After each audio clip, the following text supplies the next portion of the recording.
Ang Ginoo manaa kaninyo. Ana usab kanimo. Pagbasa gikan sa Santos nga Ebanghelyo sumala ni Juan. Himayaon ikaw o Ginoo. Sa pagkakita ni Jesus kang Natanael nga nagpadulong kaniya, miingon siya, ani ay tinuod gayod nga Israelita og walay ikasaway kaniya. Nganong nakaila ka man kanako? Nangutana si Natanael kaniya. Si Jesus mitubag, nakita ko ikaw dito ilalom sa kahoy igira sa wala kapatawga ni Felipe. Si Natanael mitubag, magtutudlo, ikaw mao ang anak sa Dios, ikaw ang hari sa Israel. Si Jesus miingon, mituo ka ba tungod lang kay miingon ako kanimo nga nakita ko ikaw ilalom sa kahoy igira? Makakita kag mas kahibulungan pa kay niini.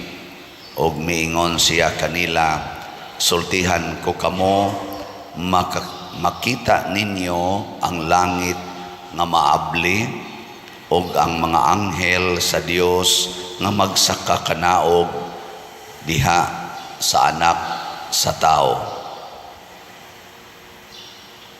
Ang Ebanghelyo sa Ginoo. Daygon ikaw o Kristo.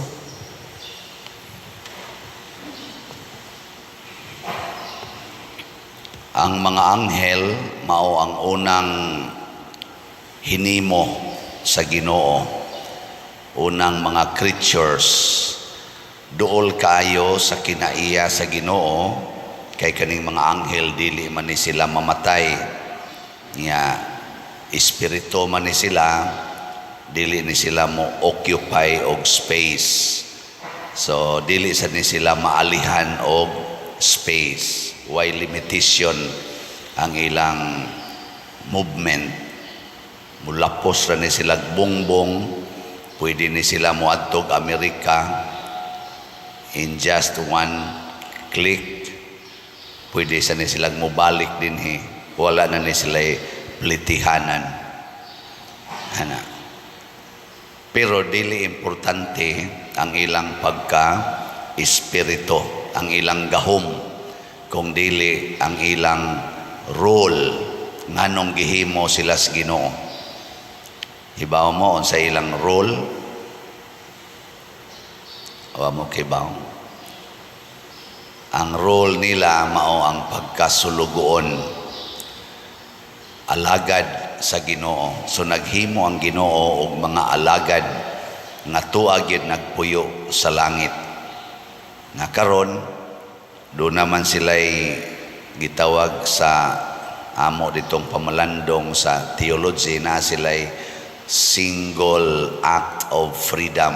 Kaya ang gihimo sa Ginoo na magining freedom, kauban man na siya. So ang mga anghel gitagaan sila one act of freedom. Kanang maka-exercise sila ba kung mosugot ba sila sa Ginoo o dili. Nga once na ila na nang ma-exercise, dili na mabalik din ana nila mabakwi. Usa sa mga archangels nagihimos Ginoo, dakog ranggo. Kaning archangel mao na sila dagkog ranggo, dagkog sugo. So usa sa mga archangels ginganlan og Lucifer, siya ang nagda sa kahayag. Ang iyang sugo, bearer of light, Lucifer. Ning exercise siya sa iyang one act of freedom, gisupak niyang Ginoo. Din siya musugot nga sugoon sa Ginoo. Nga mao tong nailisa na siya ngan og Satanas or Yawa.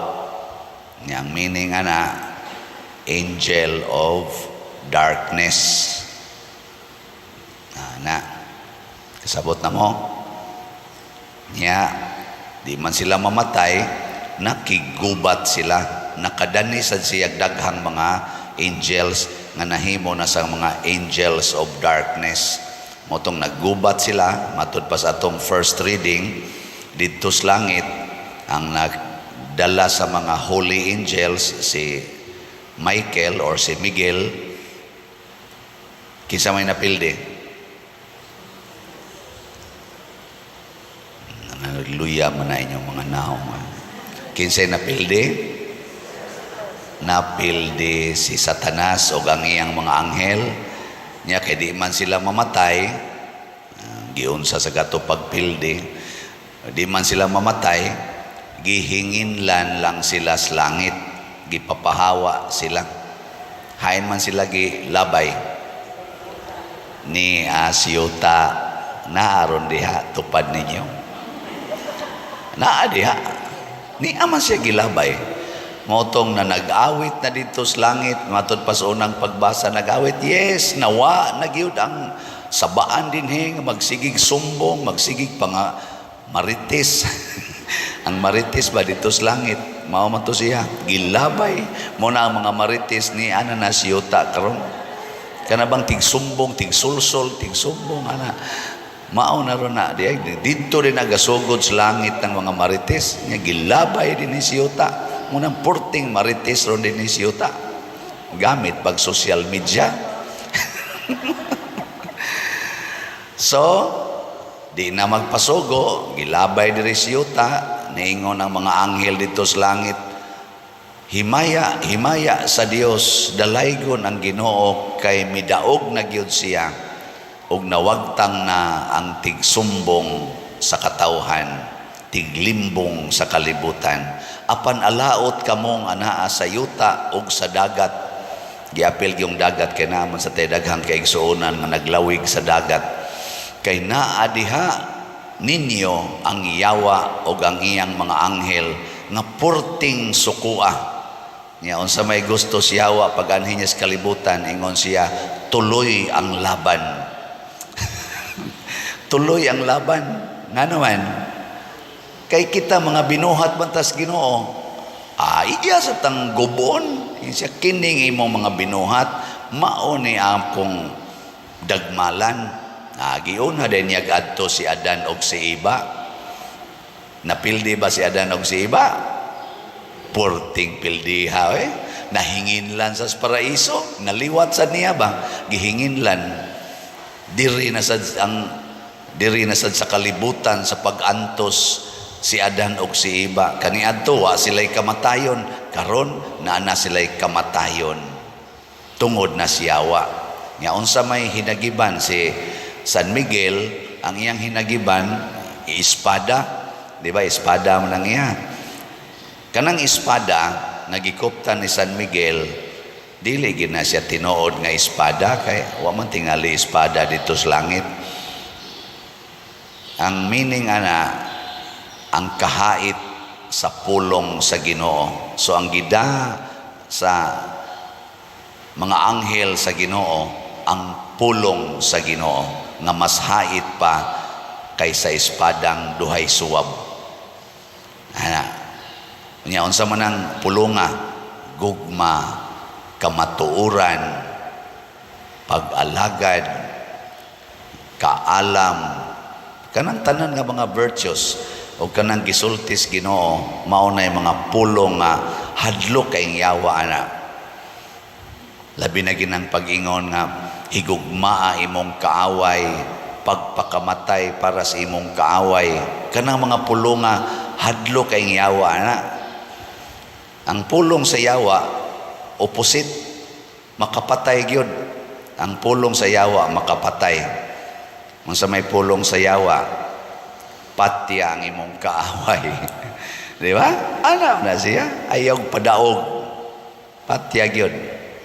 Nya kinahanglan ikaw gyud labaw, kinahanglan ikaw gyud pinakagwapa, ikay pinakagwapo, ikay pinakadato, ikaw gyud pinakatalented, ikaw gyud number 1, ikaw gyud champion, ikaw gyud labaw sa tanan, top notcher, etc. etc. Mo nay gusto si Hawa. Wala. Sige, lingay mong tupad. ing na hain man karon nagsunod sa pulong sa Ginoo o sa pulong sa yawa. Okay? Inga ba?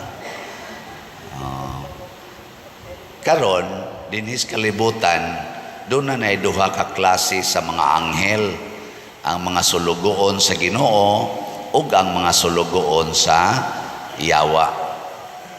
Nya kitang mga tao kay espiritu man ni sila, ang ilang paningkamutan nga makasud sila nato, maglumba nigsod ang espiritu sa Ginoo ug ang espiritu sa demonyo. Ang mga anghel ba, espiritu man ni sila, manood di sila. Makauna ganigsod ang espiritu sa yawa, ang sinultihan o ang binuhatan anang tawhana yawanon. Makasud sad gani ang espiritu sa Ginoo, ang kinabuhi pud anang tawhana Dios non. Kaduhang lingi sa imong tupad, ing na kinsarong espirituha ang nisod nimo. Bangutan na. Di man pwede nga bakantita, doon nagimusod. Kay kuan raman ta, mga mura raman tag temple, matod pa ni Kristo, mura tag sudlanan, dipindi o kinsay naghari. Mura ra sa tag sakyanan, dipindi kinsay driver. Kung ang nag-drive nimo karon, ang pulong sa yawa o ang espiritu sa yawa, yawanon gyud ka. Pare anang sakyanan ba? Kung ang ni-drive nga driver reckless, buangon kay nang sakyanan, tuyok to maganaan na hangtod makabangga. Depende sa driver. Kung ang driver gani buutan, ang sakyanan buutan sa kay nang mudagan sa dalan. Na siya. Muna din sa atong parokya, makasinati kita sa mga yawanon o sa mga Diyos nun. Kisa may mga Diyos nun ang nagsigig palit og slot. Kana mga Diyos nun na labi na gid sa atong investment slot, kanang namalita na tag 500,000 man ang atong disap. Karon pila na atong halin. Unahon nato ang disap. Ang ni-pledge niabot na og 40 kabuok. Pakpak. O niya, ang nirimit na gid sa ilang pledges, niabot na og 21 kaslots. Pakpak. Sunan ka. Nimo ni sila ang mga sulugoon sa yawa o Ginoo. Sa Ginoo. Kana bang dili mawili anang kwarta ba, dili hangol og kwarta, ipaambit yun para sa katilingban. Yan na, gusto pa mong maginuhuan mo, di mo mayawaan, naapay 100 ka slot sa disap. Hutda din ninyog palit, tag 500,000 ramaning per slot. Magliningi ay man mo. O niya, sa ato sang special slot kaning Mother Mary's Enriching Graces or IMEG para ni sa atong pista karong October 5 to next week na October 5 to 14 nga kasaulugan, maligya sa tag 20,000 slots, tag 100 pesos per slot.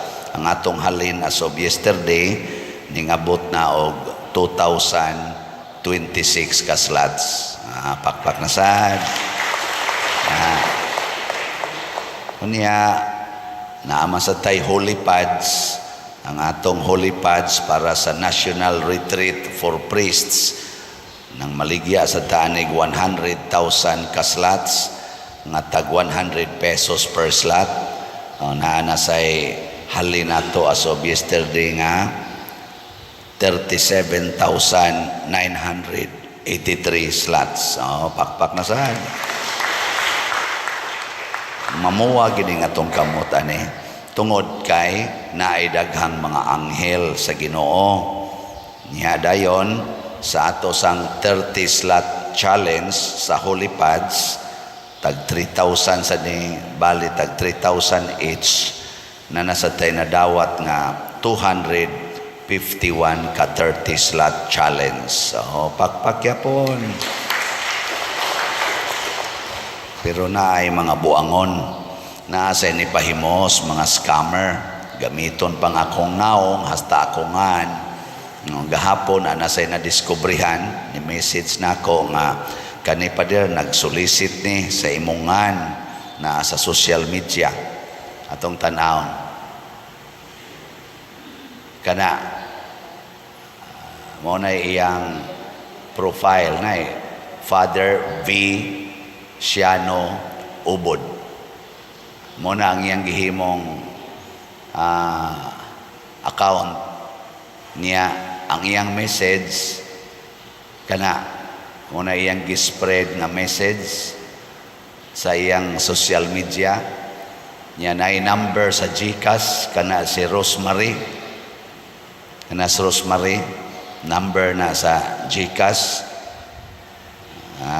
Kinsa ninyo din ang mga kamao sa pag-trace ana mga intelligence kamong mga suod na kong mga naas intelligence unit sa atong katilingban. Sulay ko na ninyo trace o pwede sukit-sukita na sa Rosemary nganong iyan ang gibuhat, nganong magpahimo siya. Sana sila sa mga scammers. Dili na nako staff din si Rosemary. Ang atong staff din nga inyong kontakon mao sila si Remedios Ocaba, si Hinara Laborte, si Edna Barosa o si Bernardo Jacobi. Mao ni sila ang atong mga contact persons ato nang isigig flash din mao nang ayaw na nyo tuhuing uban kay mga ahinti na sila sa yawa. Mo na sila yung mga sulugoon sa yawa nga nagsigig pamakak kay ang yawa prinsipe sa bakak.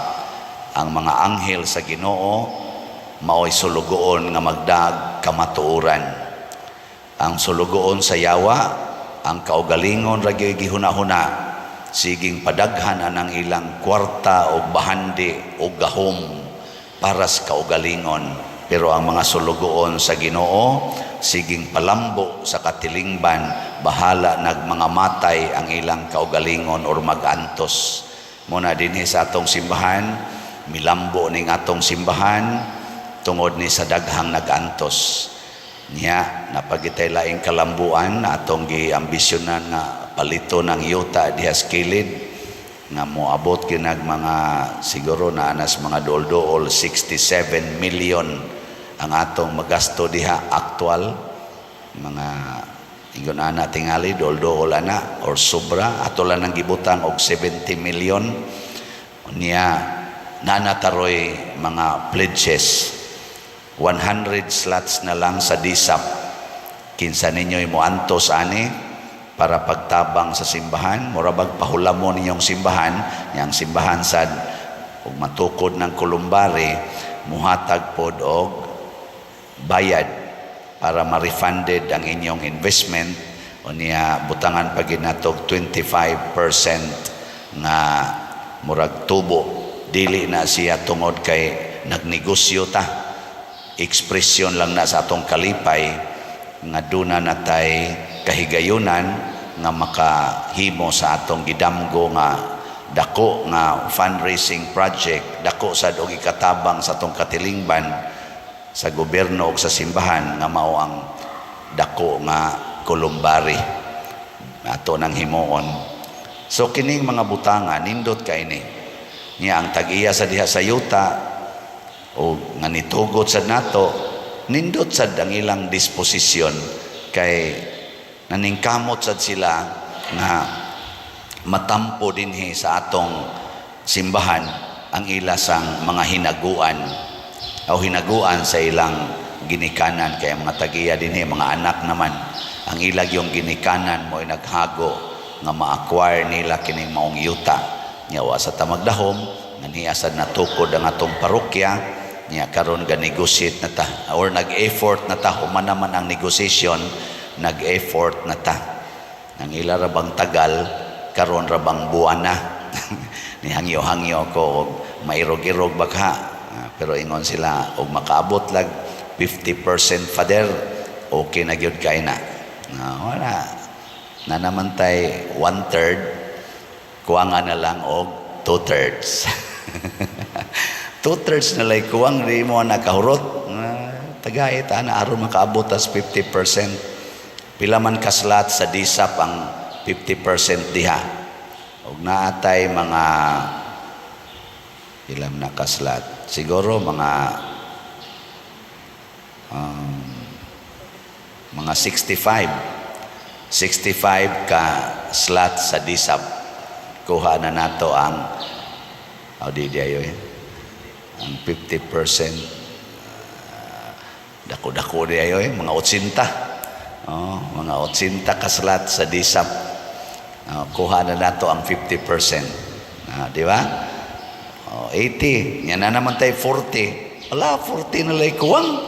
Sige, pamalit na mo diha. 40 na lay kuwang. Mga naong ay kalma kayo. Pero doon na may tandugon sa Ginoo nga mga kasing-kasing sa tao. Dahapon bitaw, doon na lang ni kalitog abot dire. Father, banag asawa, palit mig slat. Nako, di man kayo gyud mailhan silang mga nao nga disap ilang paliton. Nako, pila man kaslat inyong paliton. Nananap ako Ngandun siya nga, si Father sa doy, usara, nako. Ako na usa, sa to pa 100 pesos. Nako, ngano naghago man sila ganhe din ni 100 pesos ra man paliton. Nako, anala sa window. Nako, diala sa window kay ora gyud ordinaryo ra gyud kay mga naong ba. Kuha day silang bag, tunol dayos chike, naiking in tao ng atong sekretary. Hala, disap man di ay ni. Hag ka-simple, no? Hatag.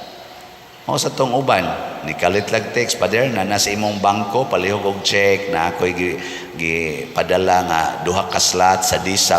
Nako, tira, ako din gi-check. Tuan na gyud. Nisod. Why document? Tanan. Anak lang. Deposit. Mauni sila yung mga anghel sa Ginoo. Na tuntang napay daghan. Sige, manindog ta mga anghel sa Ginoo.